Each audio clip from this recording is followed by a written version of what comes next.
ఢిల్లీ తొక్కిసలాట ఘటనపై high level committee ఏర్పాటైంది. ఈ ఘటనలో విచారణ కోసం ద్విసభ్య కమిటీని ఏర్పాటు చేస్తూ కేంద్రం ఉత్తర్వులు ఇచ్చింది. ఢిల్లీ రైల్వే స్టేషన్లో తొక్కిసలాట గల ప్రధాన కారణాలను ఈ కమిటీ అన్వేషించనుంది. ఇందుకోసం ఢిల్లీ రైల్వే స్టేషన్లోని సీసీ కెమెరా ఫుటేజ్ ని పరిశీలించనుంది. రైల్వే పరంగా ఉన్న లోపాలతో పాటు భవిష్యత్తులో ఇలాంటి ఘటనలు జరగకుండా తీసుకోవాల్సిన చర్యలను అన్వేషించి వారం రోజుల్లో కేంద్రానికి నివేదిక ఇవ్వనుంది ద్విసభ్య కమిటీ.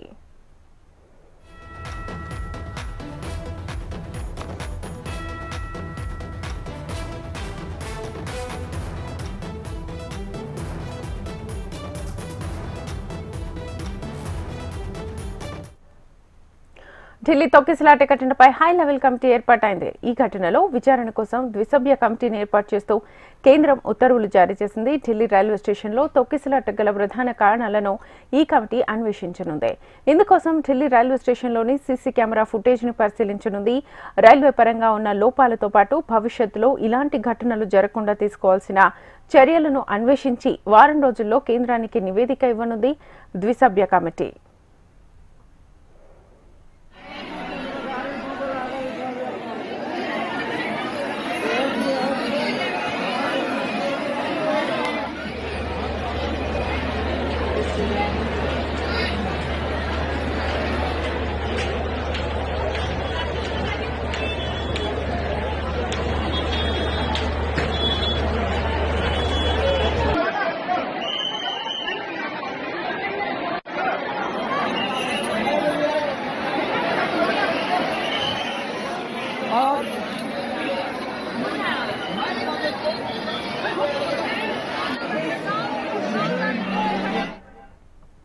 ఢిల్లీ తొక్కిసలాట ఘటనపై హై లెవెల్ కమిటీ ఏర్పాటైంది. ఈ ఘటనలో విచారణ కోసం ద్విసభ్య కమిటీని ఏర్పాటు చేస్తూ కేంద్రం ఉత్తర్వులు జారీ చేసింది.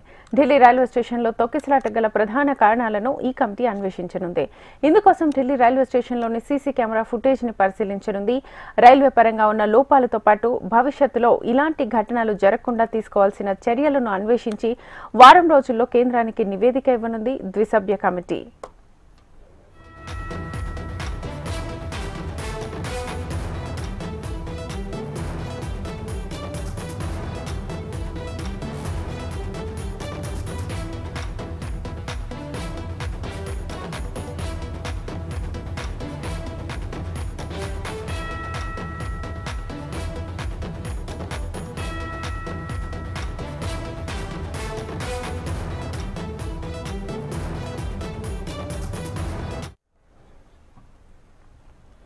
ఢిల్లీ రైల్వే స్టేషన్లో తొక్కిసలాట ఘటనతో అధికారులు అప్రమత్తమయ్యారు. ప్రయాగ్రాజ్ కు భారీగా భక్తులు తరలి వస్తున్న నేపథ్యంలో అలర్ట్ అయ్యారు.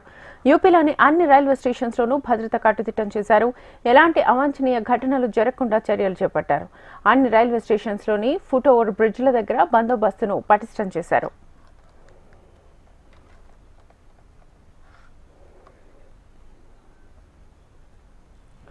ఢిల్లీ రైల్వే స్టేషన్లో తొక్కిసలాట ఘటనలో మృతుల సంఖ్య 18కి చేరింది. మృతుల్లో 14 మంది మహిళలు, 4 చిన్నారులు ఉన్నారు. మృతుల సంఖ్య మరింతగా పెరిగే అవకాశం ఉంది. ఈ ఘటనలో పలువురికి తీవ్ర గాయాలు కాగా వారిని స్థానిక ఆసుపత్రులకు తరలించి చికిత్స అందిస్తున్నారు. కుంభమేళాకు వెళ్లేందుకు ఢిల్లీ స్టేషన్ కు భారీగా భక్తులు తరలివచ్చారు. ప్లాట్ఫామ్ నంబర్ 14, 15కు ప్రయాణికులు భారీగా చేరుకోవడంతో తొక్కిసలాట చోటు చేసుకోగా ఊపిరాడక పలువురు భక్తులు ప్రాణాలు కోల్పోయినట్లుగా తెలుస్తోంది. మృతులంతా బీహార్, ఢిల్లీ వాసులుగా గుర్తించారు. ఇక ఇదే అంశానికి సంబంధించి ఫుల్ డీటెయిల్స్ మా ఢిల్లీ ప్రతినిధి రామకృష్ణను అడిగి తెలుసుకుందాం లైవ్ ద్వారా. రామకృష్ణ, రైల్వే స్టేషన్ లో ప్రస్తుతానికి అయితే సాధారణ పరిస్థితి నెలకొంది. కాకపోతే మృతుల సంఖ్య 18 ఉంది. ఇంకా మృతుల సంఖ్య పెరిగే అవకాశం స్పష్టంగా కనిపిస్తుంది. తాజా పరిస్థితిని ప్రధానమంత్రి కార్యాలయమే నేరుగా పరిశీలిస్తుంది. మరి ఇప్పటికే ఢిల్లీలో జరిగిన ఘటన నేపథ్యంలో దేశవ్యాప్తంగా కూడా అన్ని రైల్వే స్టేషన్స్ లో కూడా ఇలాంటి స్టాంపేడ్ మరి ఫ్యూచర్ లో ఎక్కడ జరగకుండా ఉండేందుకు ఒక పటిష్టమైన భద్రతా ప్రణాళికను రూపొందిస్తుంది. రైల్వే శాఖ మంత్రి అశ్విని వైష్ణవ్ నేతృత్వంలోని ప్రత్యేక కమిటీ భేటీ అయింది. ఇప్పుడు ఒక హై లెవెల్ కమిటీని కాన్స్టిట్యూట్ చేశారు ఈ ఘటనకు సంబంధించి. అలాగే ఇలాంటి ఘటనలు జరగకుండా ఎలాంటి చర్యలు తీసుకోవాలనే అంశానికి సంబంధించి కూడా చర్చిస్తున్నారు. మరి ఢిల్లీలో జరిగిన రైల్వే ఈ ఘటనలో 18 మంది చనిపోవడాన్ని ప్రధానమంత్రి కార్యాలయం చాలా తీవ్రంగా పరిగణిస్తుంది. ప్రధానమంత్రి నరేంద్ర మోడీ అలాగే రాష్ట్రపతి ద్రౌపది ముర్ము కూడా తీవ్ర దిగ్భ్రాంతిని వ్యక్తం చేశారు. మరి కేంద్ర హోంశాఖ మంత్రి అమిత్ షా తాజా ఎప్పటికప్పుడు కేంద్ర రైల్వే మంత్రితోనూ రైల్వే అధికారులతో టచ్ లో ఉన్నారు. మరి తాజా పరిస్థితులను ఎప్పటికప్పుడు పర్యవేక్షిస్తుంది. ఎన్డీఆర్ఎఫ్ దళాలు, సిఆర్పిఎఫ్, అలాగే సిఐఎస్ఎఫ్ దళాలు కూడా రంగంలోకి దిగాయి. రైల్వే స్టేషన్ టోటల్ గా కూడా భద్రతా దళాల గుప్పెట్లో ఉన్నాయి. మరి టోటల్ గా ఎక్కడ కూడా ఇలాంటి హడావుడి లేకుండా ఒక సిస్టమేటిక్ లో ఒక రన్, ఒక క్యూ లైన్లతో లోపలికి తీసుకెళ్తున్నారు జనాల్ని. మరి ఇక్కడ ఇలాంటి హడావుడి, అసలు ఈ ఘటన జరగడానికి కారణం ఏంటి అని అన్వేషించడానికి 2 సభ్యులతో హై లెవెల్ కమిటీని ఏర్పాటు చేయడం జరిగింది. మరి వారం రోజుల్లోగా ఈ కమిటీ నివేదికను సమర్పించాలి, కారణాలను అన్వేషించాలి, రైల్వే తప్పిదాలను కూడా ఇందులో ఎత్తి చూపాలి. దాంతో పాటు ప్రయాణికుల దగ్గర నుంచి, అలాగే ఈ ప్రాంతంలో జరిగిన ఘటన జరిగిన ప్రాంతంలో ఉన్న సమీపంలో ఉన్న వ్యక్తుల దగ్గర నుంచి కూడా సమాచారాన్ని సేకరించి హై లెవెల్ కమిటీ వారం రోజుల్లో నివేదికను కేంద్రానికి అందజేస్తుంది. అయితే ఇక్కడ విషయం ఏంటంటే, పూర్తిగా రైల్వే తప్పిదం ఇందులో ఉంది అనేది స్పష్టంగా కనిపిస్తుంది. రైల్వే తప్పిదం వల్లే ఇది జరిగింది. రైల్వే శాఖ ఇచ్చినటువంటి అనౌన్స్మెంట్ వల్లే ఈ ఘటన జరిగింది. రైల్వే ప్రాపర్ గా ప్లానింగ్ చేయలేదు. అంతమంది వస్తున్నప్పుడు ఎందుకు ప్లాన్ చేయలేదు? ముందుగా వీళ్ళకి ఒక ప్లాన్ లేదా? అసలు ఇంతమంది వస్తున్నారు ఊహించలేదా? ఎందుకు చేయలేదు? మరి రైల్వే ఆర్పిఎఫ్ దళాలు ఏమైపోయాయి? ఆ టైంలో రైల్వే సిబ్బంది ఏమైపోయారు? కొన్ని లక్షల కోట్ల బడ్జెట్ ఉంది రైల్వేకి, మరి కొంత పటిష్టమైన ఆర్పిఎఫ్ ఉంది. మరి ఎందుకు భద్రతను ఇవ్వలేకపోయారు ప్రయాణికుల ప్రాణాలు గాలిలో కలిసిపోవడానికి, 18 మంది చనిపోవడానికి రైల్వే శాఖ యొక్క నిర్లక్ష్యమే కారణం అని చెప్పేసి కూడా స్పష్టంగా అందరూ కూడా ముక్త కంఠంతో చెప్తున్నారు. ప్రతిపక్ష పార్టీలు అయితే కేంద్రాన్ని తప్పుపడుతున్నాయి. రైల్వే శాఖ మంత్రి అశ్విని వైష్ణవ్ ఇమీడియట్ గా రాజీనామా చేయాలి, ఆయన ఫెయిల్యూర్ అయ్యారు ఈ అంశానికి సంబంధించి అని కూడా చెప్తున్నారు. అనౌన్స్మెంట్ చేసి కన్ఫ్యూజన్ చేశారు ప్యాసింజర్స్. అసలు నార్మల్ గానే అనౌన్స్మెంట్ సరిగా వినపడదు. మరి ఆ అనౌన్స్మెంట్ కూడా అస్తవ్యస్తంగా ఉంటే ఎటు వెళ్లాలో తెలియక అటు నుంచి ఇటు నుంచి అటు వెళ్తూ ఒకరి మీద ఒకరు పడుపుతూ వెళ్తూ ఎలాగైనా ప్రయాగరాజ్ వెళ్ళాలి, కుంభమేళా స్నానం చేయాలని తపనతో జనాలంతా కూడా ఆఖరికి కుప్పలుగా వెళ్ళిపోవడంతో 18 మంది ప్రాణాలు గాల్లో కలిసిపోయాయి. మరి ఇది చాలా సివియర్ విషయం. ఈ అంశానికి సంబంధించి కేంద్ర రైల్వే శాఖదే తప్పిదం, రైల్వే మంత్రి రాజీనామా చేయాలని ప్రతిపక్ష పార్టీలు స్పష్టంగా చాలా స్ట్రాంగ్ గా డిమాండ్ చేస్తున్నాయి. మరి కేంద్రం ఏం చేస్తుందో చూడాలా. మరి ఈ ఘటనలో అంటే ఇలాంటి ఇంత పెద్ద దాదాపుగా 50 కోట్లకు పైగా జనాభాలు వెళ్తున్నారు, దేశవ్యాప్తంగా వస్తున్నారు. ప్రధానమైనటువంటి ట్రాన్స్పోర్టేషన్ రైల్వే శాఖ కాబట్టి మరి రైల్వేస్ ఎక్కువ మంది ఆశ్రయిస్తున్నారు కాబట్టి రైల్వే ప్రాపర్ గా ప్లాన్ చేసి ఉండి కోవిడ్ టైంలో ఎలా ప్లాన్ చేశారో క్యూ సిస్టమ్ ని ఒక పద్ధతి ప్రకారం ట్రైన్స్ దగ్గరికి అనౌన్స్ పంపించడం, వాళ్ళని ఏ ట్రైన్ అనౌన్స్మెంట్ ఇస్తే అప్పుడు ఆ ట్రైన్ వాళ్ళని పంపించడం. మరి ఒక పద్ధతి అంటే ఇప్పుడు టెక్నాలజీ పెరిగింది, ఆర్టిఫిషియల్ ఇంటెలిజెన్స్ ఉంది, అన్నిటినీ ఉన్నాయి. ఉన్నప్పటికీ కూడా ఏన్ని యూజ్ చేసుకోకుండా నిస్తబ్దగా ఉండి ఇంతమంది ప్రాణాలు పోవటానికి రైల్వే శాఖ కారణమైందని ప్రజలు తీవ్రమైన ఆగ్రహం వ్యక్తం చేస్తున్నారు. అక్కడ ప్రాణాలు పోయిన వారి బంధువుల ఆర్తనాదాలతో లోక్ జయప్రకాష్ నారాయణ హాస్పిటల్ అయితే విషాదంలో మునిగింది. మరి అక్కడ జనాలు చాలా ఆందోళనలో ఉన్నారు, మరి చాలా విషాదంలో ఉన్నారు. మరి రైల్వే శాఖను తిట్టిపోస్తున్నారు, రైల్వే శాఖ యొక్క నిర్లక్ష్యానికి తిట్టిపోస్తున్నారు. సరైన అనౌన్స్మెంట్ లేకపోవడం, సరైన పద్ధతి లేకపోవడం వల్ల ఎంత జరిగింది. దాంతో పాటు భారీగా టికెట్లు రిలీజ్ చేసి పారేశారు. ప్రయాగరాజ్ కి ఉన్న ట్రైన్లు ఎన్ని ట్రైన్లు, ఆ ట్రైన్ కెపాసిటీ ఎంత, ఆ 2 ట్రైన్స్ క్యాన్సిల్ అయినాయి. మన 4 ట్రైన్లు ఏర్పాటు చేసేదాకా జనాలు వెయిట్ చేస్తారా? అప్పటిదాకా జనాన్ని ఎలా కంట్రోల్ చేయాలని ఒక ప్లాన్ అనేది, సిస్టమ్ అనేది ఈ రైల్వే శాఖకి లేకపోవడం వల్ల ఈ రకంగా జరిగిందని చెప్పి ప్రయాణికులు తీవ్రంగా తిట్టి శాపనార్థాలు పెడుతున్నారు రైల్వే శాఖని.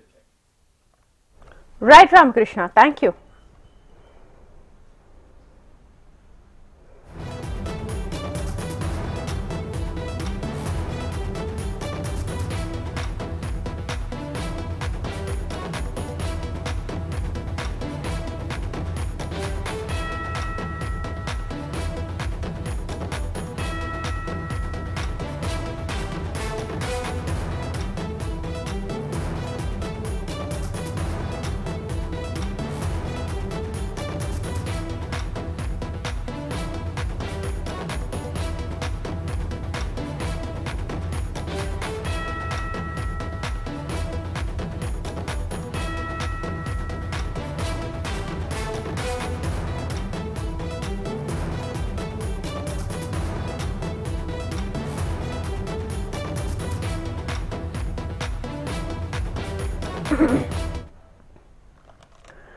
కోడి మాంసం మింగుడు పడ్డం లేదు, గుడ్డు వినడానికి కూడా వెనకాడుతున్నారు జనం. ఆంధ్రప్రదేశ్, మహారాష్ట్ర, మధ్యప్రదేశ్లోని కొన్ని జిల్లాల్లో బర్డ్ ఫ్లూ ఆందోళన కలిగిస్తోంది. తెలుగు రాష్ట్రాల ప్రభుత్వాలు ఇప్పటికే అప్రమత్తమై ప్రజలను హెచ్చరిస్తున్నాయి. ప్రజల్లో భయాందోళనల కారణంగా కోళ్ల రైతులు తీవ్రంగా నష్టపోతున్నారు.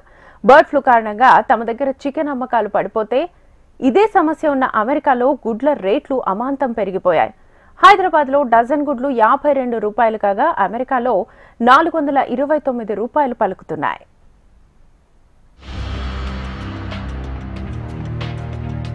బర్డ్ ఫ్లూ ఇప్పుడు 2 తెలుగు రాష్ట్రాలను వణికిస్తోంది. వారం రోజుల క్రితం గోదావరి జిల్లాలోని 2 కోళ్ల ఫారాల్లో బర్డ్ ఫ్లూ కేసులు బయటపడ్డాయి. పశ్చిమ, తూర్పు గోదావరి జిల్లాల్లో సంక్రాంతి తర్వాత కోళ్లు చనిపోవడం మొదలైంది. మొదట నాటుకోళ్లు, తర్వాత బాయిలర్, ఫారం కోళ్లు లక్షల సంఖ్యలోనే మృత్యువాత పడ్డాయి. ఆ తర్వాత సమీప ఏలూరు జిల్లా, ఎన్టీఆర్ జిల్లాలోని కోళ్ల ఫారాల్లోనూ ఉన్నట్టుండి కోళ్లు చనిపోయాయి. కోళ్ల ఫారాల యజమానులు ఈ విషయాన్ని పశుసంవర్ధక శాఖ దృష్టికి తీసుకువెళ్లారు. అధికారులు శాంపిల్స్ పరీక్షకు పంపగా H5N1 అనే బర్డ్ ఫ్లూ నిర్ధారణ అయింది. ఏపీ ప్రభుత్వం వెంటనే 2 జిల్లాల కలెక్టర్లను అప్రమత్తం చేసింది. కలెక్టర్ల ఆదేశాల మేరకు పశుసంవర్ధక శాఖ, వైద్య ఆరోగ్య శాఖ, రెవెన్యూ, పోలీస్ శాఖల అధికారులు స్పందించి వెంటనే చర్యలు తీసుకున్నారు. బర్డ్ ఫ్లూ నిర్ధారణ అయిన పౌల్ట్రీల నుంచి కిలోమీటర్ పరిధి వరకు రెడ్ జోన్ గా, అక్కడి నుంచి 10 కిలోమీటర్ల వరకు అలర్ట్ జోన్ గా ప్రకటించారు.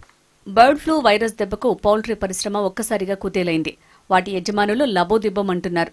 గోదావరి జిల్లాలైన తూర్పు గోదావరి, అంబేద్కర్ కోనసీమ, కాకినాడ, పశ్చిమ గోదావరి, ఏలూరు జిల్లాల్లో కోళ్ల పరిశ్రమ బాగా విస్తరించింది. ఈ జిల్లాల్లో 350 వరకు పౌల్ట్రీ ఫారాలున్నాయి. వాటిలో 3 కోట్ల వరకు కోళ్లను పెంచుతున్నారు. ఇక్కడ సుమారు రోజుకు 2.5 కోట్ల గుడ్లు ఉత్పత్తి అవుతుంటాయి. ఇవన్నీ స్థానిక అవసరాలకి కాకుండా ఒడిశా, బీహార్, పశ్చిమ బెంగాల్, అస్సాం తదితర రాష్ట్రాలకు ఎగుమతి అవుతుంటాయి. గోదావరి జిల్లాలో రోజుకు కనీసం 30,000 కోళ్లను మాంసం కోసం వినియోగిస్తారు. రెడ్ జోన్ పరిధిలో అన్ని కోళ్ల ఫారాలను మూసివేయటం, చికెన్, గుడ్ల అమ్మకాలపై నిషేధం విధించడంపై పౌల్ట్రీ యజమానులు ఆందోళన వ్యక్తం చేస్తున్నారు.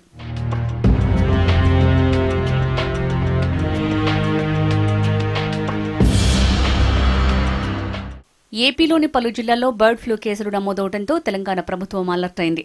ఏపీ నుంచి వచ్చే కోళ్ల లారీలను తెలంగాణ అధికారులు సరిహద్దుల్లోనే అడ్డుకుంటున్నారు. సరిహద్దుల్లో చెక్పోస్టులు ఏర్పాటు చేసి తనిఖీలు చేస్తున్నారు. బర్డ్ ఫ్లూ కేసులు నిర్ధారణ కావడంతో వైరస్ వ్యాప్తి చెందకుండా జాగ్రత్త చర్యలు తీసుకోవాలని ప్రభుత్వ ఉన్నతాధికారులు సూచించారు. పౌల్ట్రీ పరిశ్రమలో అవగాహన చర్యలు చేపట్టాలన్నారు. వ్యాధి నిరోధక చర్యలు చేపట్టాలని, రోగ లక్షణాలు ఉన్న కోళ్లను గుర్తించాలని సూచించారు. పౌల్ట్రీల్లో అనూహ్యంగా నమోదయ్యే కోళ్ల మరణాలను వెంటనే అధికారుల దృష్టికి తీసుకురావాలన్నారు. బర్డ్ ఫ్లూ వైరస్ భయం, అధికారుల హెచ్చరికలతో చికెన్, గుడ్ల ధరలు దారుణంగా పడిపోయాయి. చికెన్ మొన్నటి వరకు కిలో 250 నుంచి 280 రూపాయలుంటే ఇప్పుడు 150 రూపాయలకు పడిపోయింది. బర్డ్ ఫ్లూ భయంతో ప్రజలు చికెన్ జోలికి పోవటం లేదు. ఇక 6 రూపాయలు దాటిన గుడ్డు ధర ఇప్పుడు 4 రూపాయలకు పడిపోయింది.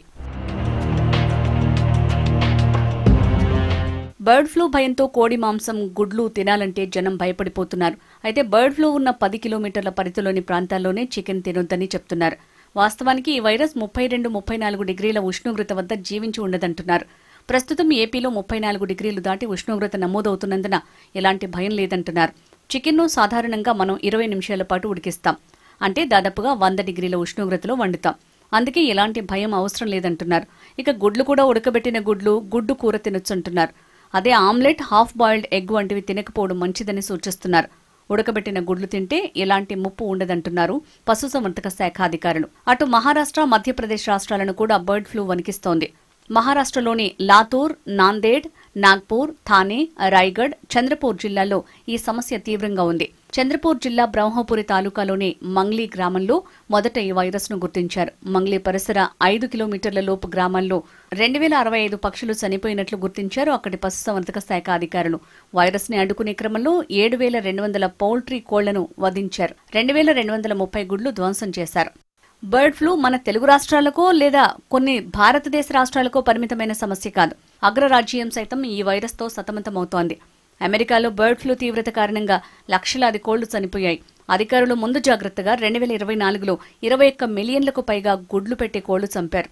దీని ప్రభావం గుడ్ల ధరల మీద పడింది. కోడిగుడ్ల కొరత ఏర్పడటంతో అక్కడ షాపులు, మాల్స్లో నో ఎగ్స్ బోర్డులు కనిపిస్తున్నాయి. కొరత కారణంగా స్టోర్లు ఒక్కరికి 2-3 ట్రేలు మాత్రమే అందిస్తున్నాయి. గతేడాదిలో ఇదే కాలంతో పోలిస్తే 55% కోడిగుడ్ల పెరుగుదల కనిపించిందని US bureau of labor statistics తెలిపింది. గుడ్ల ధరలు ఆకాశానంటడంతో దాంతో చాలా మంది అమెరికన్లు ఇంట్లో కోళ్లను పెంచడం మొదలుపెట్టారు. దీంతో కోళ్లు అక్కడ విలువైన వస్తువుగా మారాయి. మార్కెట్లలో ప్రీమియం గుడ్ల ధర ఇప్పుడు డజన్కి $10 వరకు పలుకుతోంది. 2024 జనవరిలో ఒక డజన్ కోడిగుడ్ల ధర $2.52 అయితే డిసెంబర్ నాటికి $4.15 పెరిగింది. ప్రస్తుతం $4.95 పలుకుతున్నాయి. అంటే మన కరెన్సీలో డజన్ గుడ్ల ధర $429. ప్రస్తుతం హైదరాబాద్ మార్కెట్లో డజన్ గుడ్ల ధర $59 పలుకుతోంది. ఇప్పటివరకు పక్షులకే పరిమితం అనుకున్న ఈ బర్డ్ ఫ్లూ తొలిసారి మనుషుల్లో కనిపించింది. అమెరికాలో బర్డ్ ఫ్లూతో తొలి మరణం నమోదైంది. గత వారం లూసియానా స్టేట్లో ఓ వ్యక్తి H5N1 అనే బర్డ్ ఫ్లూతో చనిపోయాడని అక్కడి అధికారులు తెలిపారు. 65 ఏళ్ల ఈ వ్యక్తి పెరటి కోళ్ల దగ్గరకు వెళ్లడంతో H5N1 సోకిందని గుర్తించారు. అయితే బర్డ్ ఫ్లూ ఒక వ్యక్తి నుంచి మరో వ్యక్తికి వ్యాపించినట్లు ఆధారాలు లేవంటున్నారు. గతేడాది డిసెంబర్లో కాలిఫోర్నియాలో 34 మందికి బర్డ్ ఫ్లూ సోకడంతో ఆ రాష్ట్రంలో ఎమర్జెన్సీ విధిస్తూ గవర్నర్ గవిన్ న్యూసమ్ ఆదేశాలు జారీ చేశారు. దక్షిణ కాలిఫోర్నియాలోని ఓ డైరీ ఫామ్లోని ఆవుల్లో ఈ వైరస్ ని గుర్తించారు. అగ్రరాజ్యంలో ఇప్పుడు ఫ్లూ సీజన్. అమెరికాలోని పశ్చిమ నైరుతి, దక్షిణ రాష్ట్రాల్లో ఈ శీతాకాలంలో రికార్డు స్థాయిలో ఫ్లూ రుగ్మతలు నమోదవుతున్నాయి. 43 రాష్ట్రాల్లో జనం వణికిపోతున్నారు. Centers for disease control and prevention నివేదిక ప్రకారం ఈ సీజన్లో సుమారు 2.4 కోట్ల మంది ఫ్లూ వైరస్ల బారిన పడగా 3.1 లక్షల మంది ఆసుపత్రుల పాలయ్యారు. 13,000 మరణాలు సంభవించాయి. మృతుల్లో 57 మంది చిన్నారులు ఉన్నారు. ఎక్కువ మంది శ్వాసకోశ వ్యాధులతో పాటు ఇతర ఫ్లూ రుగ్మతల బారిన పడుతున్నారని అధికారులు తెలిపారు. ప్రస్తుతం నమోదైన కేసుల్లో కోవిడ్-19 ఉన్న చిన్నారులు సైతం అధిక సంఖ్యలో ఉన్నట్లు ఇక్కడి వైద్యులు చెబుతున్నారు.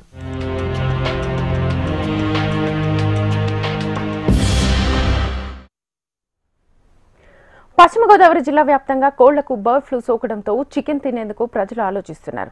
దీంతో చికెన్ ధరలు అమాంతం పడిపోయాయి. మరోవైపు చికెన్ దుకాణాలు కస్టమర్లు లేక వెలవెలబోతున్నాయి. ఇదిలా ఉంటే మటన్ ధరలు గతంలో ఎలా ఉన్నాయో అలానే ఉన్నప్పటికీ చేపలు, ప్రాన్స్ రేట్లు మాత్రం భారీగా పెరిగాయి. ఇక ఇదే అంశంపై మరింత సమాచారాన్ని మా ప్రతినిధి పవన్ అందిస్తారు. జిల్లా వ్యాప్తంగా కోళ్లన్నింటికి కూడా బర్డ్ ఫ్లూ వైరస్ సోకడంతో మొత్తం కోళ్లన్నీ లక్షల మృత్యువాత పడినాయి. అయితే ఇంకొక 3 వారాల పాటు అయితే కోళ్లు తినకూడదని అధికారులు అయితే ఆంక్షలు ప్రవేశపెట్టారు. అయితే ఆదేశాలు జారీ చేశారు. అయితే ఈ తరుణంలో ఉన్న బలంగా మటన్ రేట్ అయితే బాగా పెరిగిందా, అసలు మటన్ కొనుగోలుదారులు ఎలా ఉన్నారు, మటన్ తినే వినియోగదారులు ఎలా ఉన్నారు అనేది మనం అయితే ఇక్కడ దుకాణదారులు ఉన్నారు, వాళ్ళని అడిగి తెలుసుకుందాం. సార్, ప్రస్తుతం కోళ్ళు అయితే అమ్మకాలు లేవు చుట్టుపక్కల ఉమ్మడి పశ్చిమ గోదావరి జిల్లాలో. అయితే మటన్ అమ్మకాలు ఏ విధంగా ఉన్నాయి? మటన్ అమ్మకాలు కూడా సామాన్యంగానే ఉన్నాయి, పెద్ద బేరాలు ఏమీ లేవు. సరుకులు కూడా బాగా రేటు పెరిగిపోయినాయి. దాని మీద ఏంటంటే మార్కెట్ ₹1000 అమ్ముతున్నారు. ₹1000 అమ్మినా మాంసం అమ్మేవాడికి ఏం ఉపకారం లేదు. కొనబడే 900 పడిపోతుంది. కుర్రోళ్ళు ఖర్చులకు ఎత్తి ఎవరికి ఏం ఉపకారం లేదు. దాని గురించి ఏంటంటే కోళ్ళు ఉండడం వల్ల ప్రయోజనం. కోళ్ళు లేకపోతే మాకున్న ఇబ్బందులు మాకున్నాయి. ఎక్కడికి వెళ్ళినా సరుకులు లేవు. ఒక 20 కొందామని వెళ్తే 5 కొంటున్నాం. దాని మీద నాకు 3 పని చేస్తారు మేకలు కొనేవాళ్ళు. హైదరాబాద్లో ఉంటారు, గుంటూరులో ఉంటారు, ఎనుకొండలో ఉంటారు, కానీ 5 పంపుతున్నారు. అది పరిస్థితి. మార్కెట్లో ఇవాళ చేపలు కానీ రొయ్యలు ఉన్నాయి. రొయ్యలు కూడా కేజీకి ₹60-70 పెరిగిపోయినాయి. రొయ్యలు కూడా దొరుకుతలేదు. దాని మీద ఏంటంటే కోళ్ళు దురదృష్టవశాత్తు బ్లడ్ ఫ్లో వచ్చి ఇలా జరిగిపోయింది. ఏదైనా కోలుకుని అది కూడా పద్ధతిగా ఉంటే అన్నీ కలిపితే బాగుంటుంది. అంతే తప్ప ప్రత్యేకంగా మాంస వ్యాపారానికి పెద్ద మెచ్చలేదు. మీరు చూస్తున్నారు కదా మార్కెట్ ఇవాళ ఎలా ఉండాలి. సరే, అదే అలాగా ఉంది మార్కెట్, అలా సాఫీగా నడుస్తుంది. కొనేవాడి దగ్గర కూడా సరిగ్గా డబ్బులు లేవు. తినేవాడి దగ్గర డబ్బులు లేవు. తిన్నవాడి దగ్గర ఉన్నాయి, అటు తిండు. ఈ వ్యాపారానికి మైనస్ అది. అంటే ప్రస్తుతం కోళ్ళు వచ్చిందంటున్నారు. మేకలకి అసలు పరిస్థితి ఎలా ఉంది అంటే ఇప్పుడు గతంలో చూసుకుంటే ఇప్పుడు రేట్ ఏమైనా మటన్ రేట్ పెరిగిందా ఈ వైరస్ వచ్చిన తర్వాత, కోళ్ళ అమ్మకాలు తగ్గిన తర్వాత? లేదు, కూడా ₹1000 అమ్ముతున్నాం. మాకు $880, $900, $910 పడుతుంది. దాని మీద ఏంటంటే ₹1000 అమ్ముతున్నాం. ఇంకా కొంతమంది అమ్ముతున్నారు, $1200 కూడా అమ్ముతున్నారు. అమ్మకపోతే సొమ్ములు అవ్వవు. గుంటూరు మార్కెట్ మొన్న బాగా రేజ్ అయిపోయింది. దాని మీద ఏంటంటే ₹950 పడింది. ఈ కుర్రోళ్ళ జీతాలు, పనులు, వ్యాపారం, ఈ కొట్టద్దులు ఇవన్నీ చాలా ఇబ్బందిగా ఉన్నాయి. దాని మీద ఏంటంటే కసాయికి హైదరాబాద్ కాడి నుంచి హైదరాబాద్ 850 మార్కెట్, ఇక్కడ వద్దానికి మళ్ళీ ₹500 ఖర్చు దానికి, అక్కడ 900 పడిపోతుంది.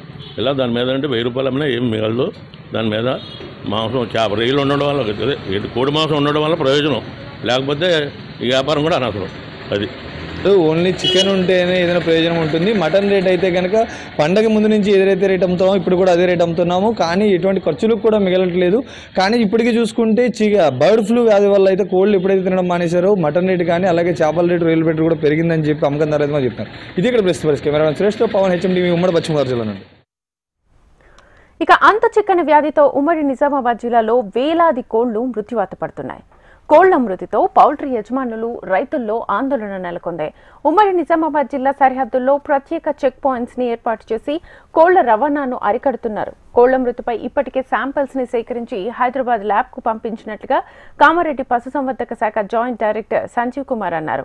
జిల్లాలో ఇప్పటి వరకు బర్డ్ ఫ్లూ కేసులు నమోదు కాలేదని స్పష్టం చేశారు.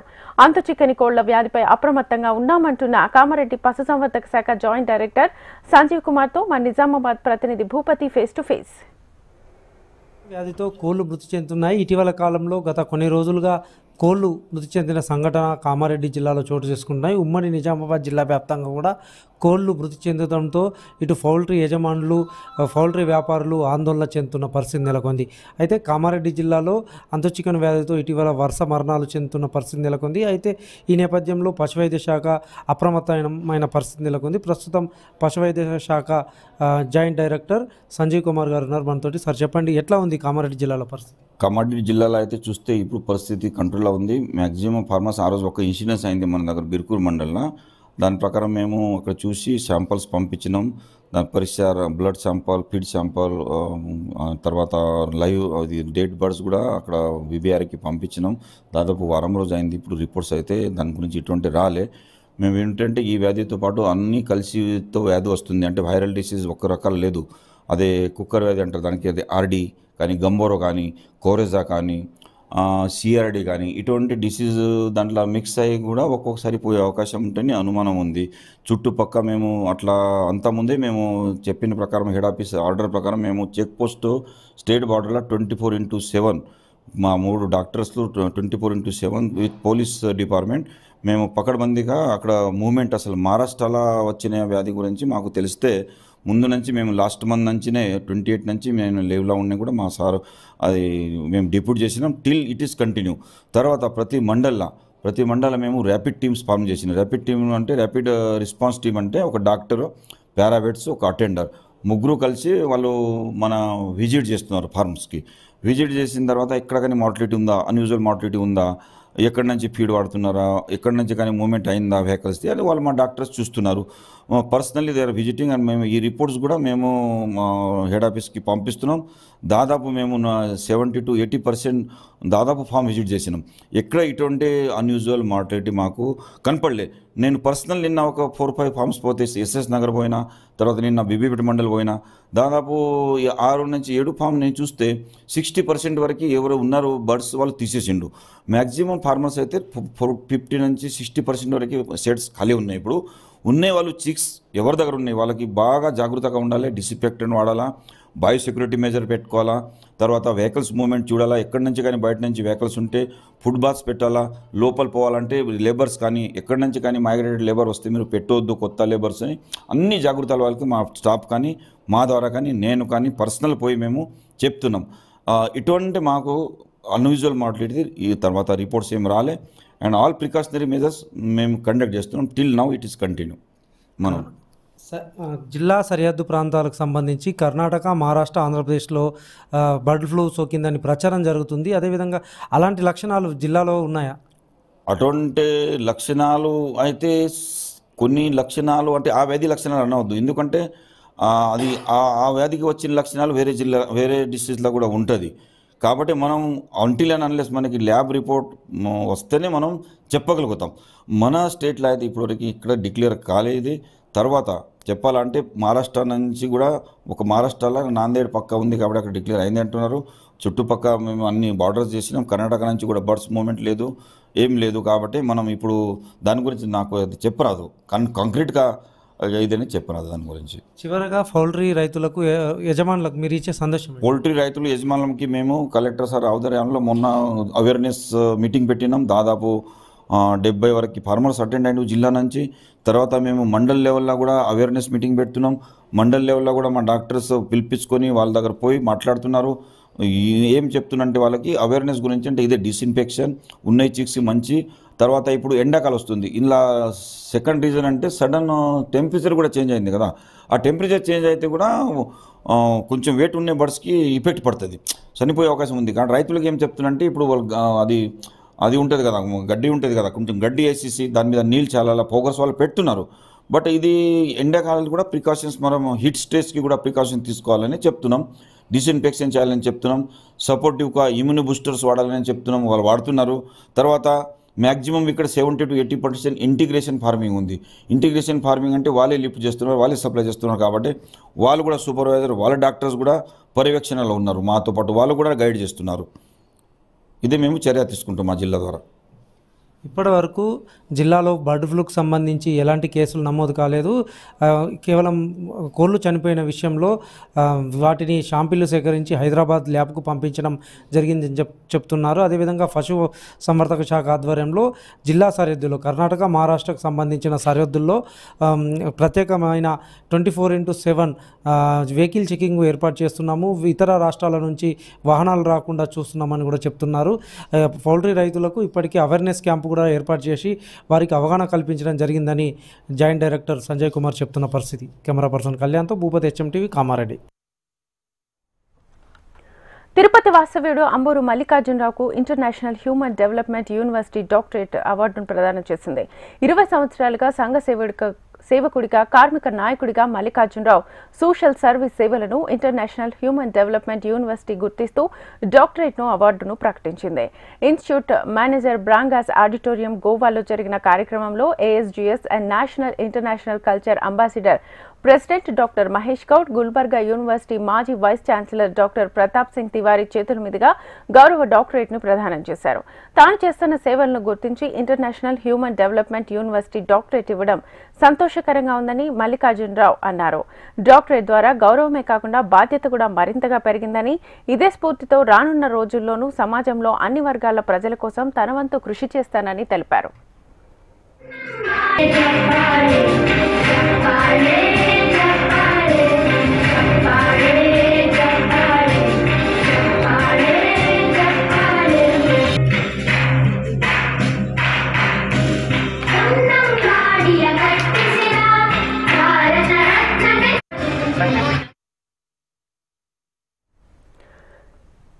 కృష్ణా జిల్లా బాపులపాడు హనుమాన్ జంక్షన్ లో సత్యకృష్ణ వైన్స్ ను ఎక్సైజ్ అధికారులు సీజ్ చేశారు.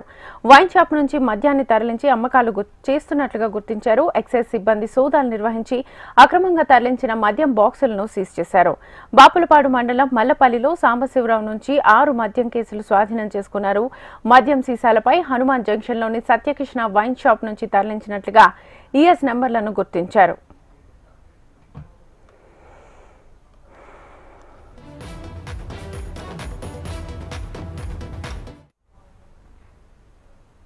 ఇవి ఇప్పటివరకున్న అప్డేట్స్. Keep watching HMTV. వార్త ఆగదు, నిజం దాగదు.